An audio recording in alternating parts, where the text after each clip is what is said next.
கர்த்தருடைய பரிசுத்த நாமத்திற்கு ஸ்தோத்திரம். தபசு காலத்தில் வரும் 4ஆம் ஞாயிறு அன்று தியானிக்கும்படியாக தெரிந்து கொள்ளப்பட்ட வேத வசனம் ஏசாயா தீர்க்கதரிசியின் புத்தகம் 58ஆம் அதிகாரம் 13ஆம் வசனம். ஏசாயா 58:13. என் பரிசுத்த நாளாகிய ஓய்வு நாளிலே உனக்கு இஷ்டமானதை செய்யாதபடி உன் காலை விலக்கி உன் வழிகளின்படி நடவாமலும் உனக்கு இஷ்டமானதை செய்யாமலும் உன் சொந்த பேச்சை பேசாமலும் இருந்து ஓய்வு நாளை மன மகிழ்ச்சியின் நாள் என்றும் கர்த்தருடைய பரிசுத்த நாளை மகிமையுள்ள நாள் என்றும் சொல்லி அதை மகிமையாக எண்ணுவாயாக. You keep your feet from breaking the Sabbath and from doing as you please on my holy day. You call the Sabbath a delight and the Lord's holy day honorable, and you honor it by not going your own way and not doing as you please or speaking idle words. Amen. ஏசாயா தீர்க்கதரிசியின் இந்த 58ஆம் அதிகாரம் முழுவதும் உண்மையான நோன்பும் உண்மையான ஆராதனையும் குறித்து மிக தெளிவாக அறிவுறுத்துகிறது. வெளிப்புற மார்க்க செயல்களை விட உள்ளத்தின் மாற்றத்தையே தேவன் விரும்புகிறார் என்பதை வலியுறுத்துகிறது. இஸ்ரவேலர் நோன்பிருந்தாலும் தேவனுடைய சித்தத்திற்கேற்ப வாழவில்லை. அதனால் தேவன் ஓய்வு நாளை மதிப்பதன் மூலம் அவர்களின் இருதய நிலையை சோதிக்கிறார். தபசு காலத்தை அனுசரிக்கும் நாம் எப்படி இருக்கிறோம், எப்படி பரிசுத்த ஓய்வு நாளை ஆராதிக்கிறோம் என்பதை நமக்கு நாமே பரிசோதித்து நம்மில் உள்ள குற்றம் குறைகளை களையவே தேவன் இன்று இந்த வசனத்தின் மூலம் நம்மோடு பேசுகிறார். இது குறித்து சற்று கவனமாக தியானிப்போம்.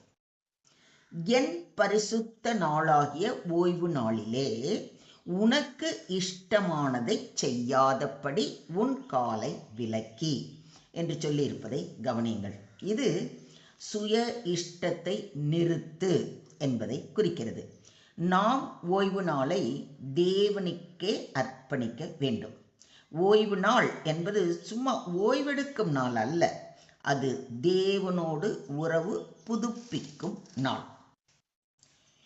உன் வழிகளின்படி நடவாமலும், அதாவது சுய திட்டம், சுய சிந்தனை, சுய ஆசைகள் இவை எல்லாம் ஒதுக்கப்பட வேண்டும். தேவ சித்தம் முதலிடம் பெற வேண்டும். ஓய்வு நாளை பரிசுத்தமாய் ஆசரிக்க நினைப்பாயாக என்று ஏற்கனவே கர்த்தர் கட்டளையிட்டிருப்பதை யாத்திராகமம் 20:8 வாசிக்கிறோம்.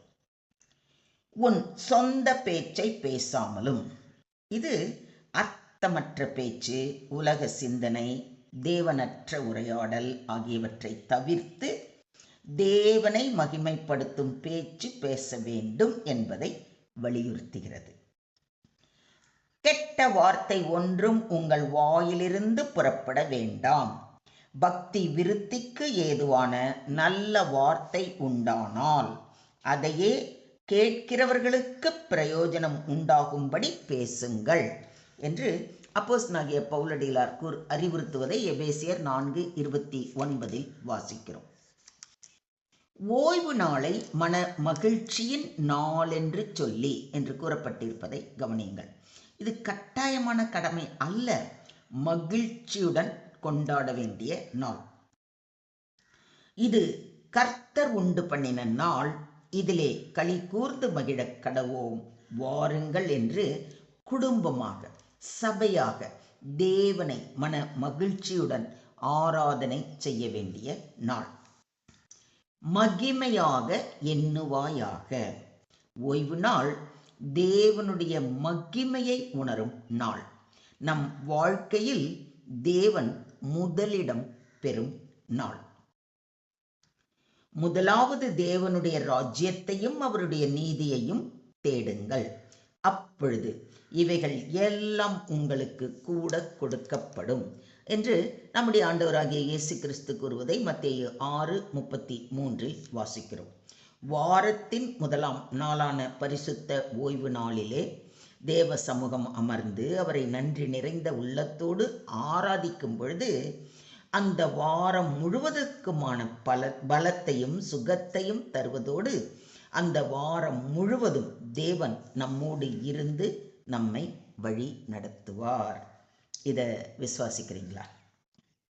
மொத்தத்தில் இன்றைய தியான வசனம் மூலம் நாம் கற்றுக்கொள்ளும் பாடம், கர்த்தருடைய பரிசுத்த ஓய்வு நாளை மகிமைப்படுத்துவோம். ஓய்வு நாளின் நோக்கம் ஓய்வு மட்டுமல்ல, உறவு புதுப்பிப்பு. ஓய்வு நாளின் அணுகுமுறை, சுய இஷ்டத்தை விலக்கு, சுய வழிகளை நிறுத்து, சுய பேச்சை கட்டுப்படுத்து. ஓய்வு நாளின் ஆசீர்வாதம், உயர்ந்த இடங்களில் நடத்துவார், யாக்கோபின் சுதந்திரத்தை அனுபவிக்க செய்வார்.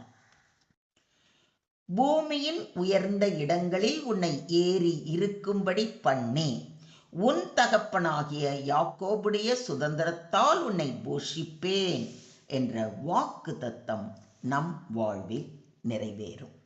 சுருக்கமாக சொல்வதானால், ஆராதனை வெளிப்புற செயல் மட்டுமல்ல, உள்ளத்தின் அர்ப்பணம்.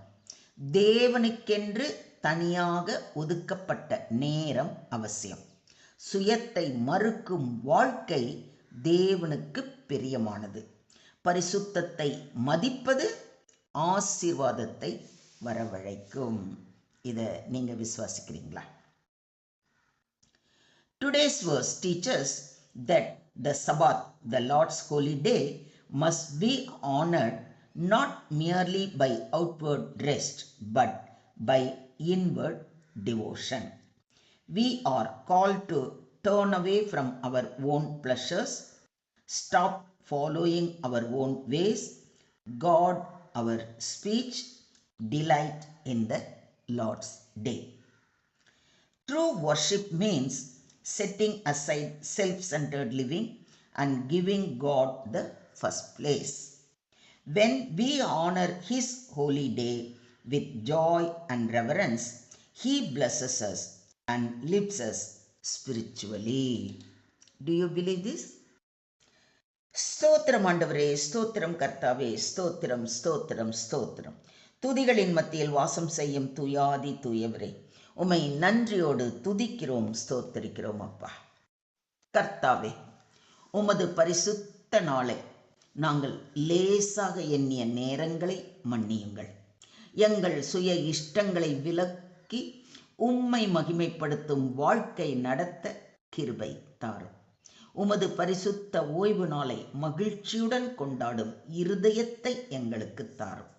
இது பரிசுத்த ஓய்வு நாள் மட்டுமல்ல, நீர் எங்களுக்காக, எங்களை ரட்சிப்பதற்காக உயிர்த்தெழுந்த நாளையும் நினைவுபடுத்தும் நாளாக இருப்பதற்காக நன்றி செலுத்துகிறோம்.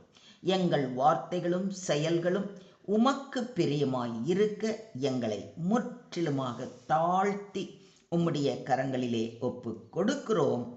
நீங்க பொறுப்பெடுத்துக்கோங்க, நீங்க வழி நடத்துங்க.